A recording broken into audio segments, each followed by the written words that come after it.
They almost, Daniel, got to learn how to use Victor Gyökeres at the top of the pitch. I think so, yes. I really do.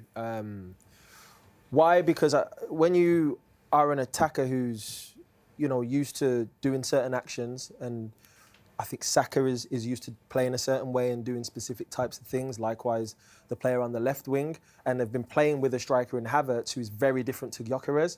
It does take time to get used to that player's runs. He's going to have to also alter his game. It's not just about the team changing for him, it's about him changing for the team also, and understanding how he's going to perform best. The manager's going to have to implement certain things on the training pitch. He's going to have personal conversations, and that's what it takes for you to hit the ground running. So how did you adapt your game when you went from different clubs, from Man City to Bolton to Chelsea to Liverpool? I think it's, again, the conversations, understanding who you're playing with. So, for instance, when I was at Chelsea, I was playing on the wing. So I knew Didier would like certain types of passes or crosses, and Torres was different to him, so I had to play different with Torres. And Anelka would be different, and maybe you could change positions with Nico a little bit. Likewise, when you talk about Bolton, I was up front with Kevin Davis, so flick-ons, okay, cool, I'm big man, little man vibe today. Old school, you know what I'm saying? Yeah. And then you go to Liverpool, it was me and Louis to start with, and again, it's like you're both almost playing in a split strikers thing. I view it as Gyökeres is used to playing a specific way with Sporting Lisbon. He's throughout his career, I think he's a traditional centre forward who's going to make runs in behind.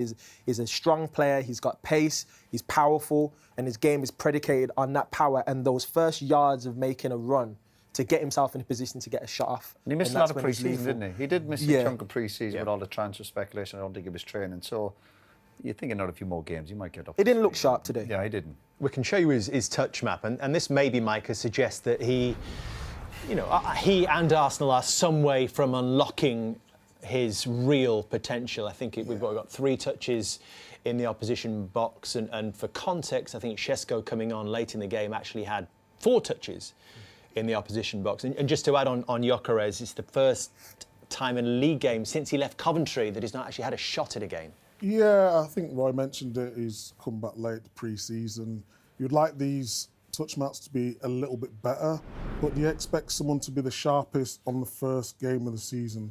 Danny makes a great point about how to adapt to the team. I think he's a striker where he plays wing backs and he just makes that run. I think Arsenal, the way they want to play that intricacies through the mid-block and then Havertz getting on the ball and all them sort of things. But today he just looked a little bit frustrated. And that was not just Arsenal. I think it's because when Man United at times last season, they was dropping off, but Luke Shaw was engaging really tight. He knew exactly what he had to do. I thought Euro was good for a young player as well, reading the game, reading situations. And I thought the atmosphere was just a lot for him today. I think it'll be different once he goes to the Emirates and he's got the home team behind him. Leeds United next week. He'll be looking forward to that. Of course. And he struggled today, but we didn't expect him to be at his best today anyway, This is the start that we've referenced a couple of times, that Mikel Arteta's side. Yes, a new promoted team next week in their first home game, but then after that, before the international break, away to Liverpool. Nottingham Forest, who looked good today and it made it very difficult for top sides last season, then City, then away to Newcastle, where they lost last season, have found it tough in recent seasons. But will they look at those differently because of the fact they've got off to a winning start here? Yeah, and listen, it's tough. Most teams have difficult starts. You can't look at any game and think it's going to be easy. But from Arsenal's point of view, the sign of a really good team is when you're not at your best to win football matches. The worry for me a little bit in the second half, and the manager mentioned it there, is that there were opportunities to really go at United, and it was just we're not about difficult passes, sometimes it's just a simple pass or a simple run. They seemed awful from that point of view. But if you can win when you're not at your best, then that's a big plus.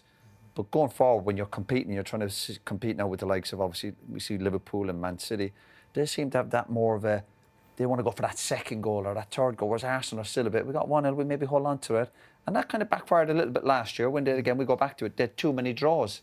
And too many draws won't win you league titles. And that's where they have to improve. So when we see them next week, if they're 1-0 up against Leeds, that they're really clinical. And obviously, Leeds at home is a different animal to Man United away, no doubt, as much as United are struggling. So I think Arsenal will need to find that, and we didn't see it today, and that's the first day of this season, to be really clinical in their play and really go for the second and third goal. Don't be hanging back and thinking we'll hold on. They've done that last year and it cost them. I think that they need to score different types of goals to take the next step. More penetrative passes in the central areas, which in turn will give Gyökeres more opportunities to score goals. I think a lot of the goals he will end up scoring will be goals like Haaland scores, which is one-touch finishes in the box, crosses coming in, headers, poaching in the 6-yard box. I think he also thrives off of, similar to Haaland does though, in that those penetrative passes around the box, which is going to give him the chance to make that burst over a few yards to get his shots away. And will Zubimendi help with that as well, when he's got a bit more time and a bit more space? For sure. Yeah, well, they scored a goal exactly like that in pre-season, where it was cut back, it went out wide, it come back to Zubimendi, first time cross, and Gyökeres was there to head it in. So it was just about building. And when you're a big, strong man like that and you do miss pre-season, sometimes for the bigger lads who are big units, and he's a big, strong boy, he's like an old-fashioned striker, you definitely need a bit more time to kind of get up to speed. Sometimes the slider lads are a bit sharper up here, but for the big lads, it just takes a bit longer to get back in the swing of things.